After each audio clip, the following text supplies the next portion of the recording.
Добыча нефти на месторождениях Каспийского шельфа будет вестись под строгим видеонаблюдением экологов. Соответствующие нормы заложены в проекте нового соглашения, которое Казахстан намерен презентовать на заседании участников Тегеранской конвенции в начале августа в Актау.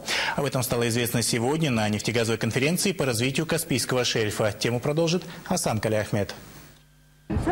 Казахстанский сектор Каспийского шельфа имеет самые крупные запасы нефти. Соответственно, казахстанское побережье Каспия подвергается большей опасности при добыче черного золота.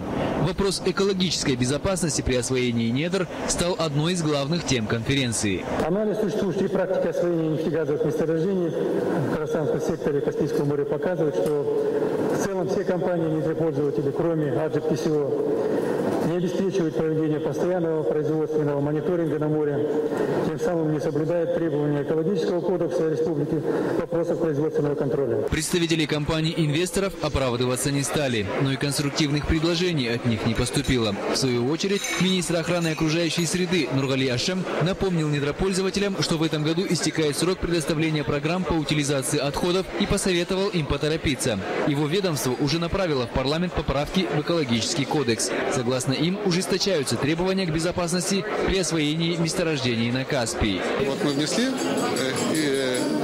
законопроект, и там есть такое, что круглосуточно, постоянно видеонаблюдение за всеми этапами добычи.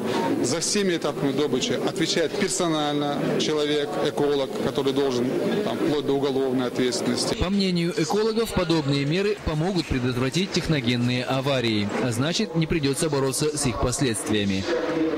Асан Каляхмет, Нуржан Махмутов, телеканал Астана.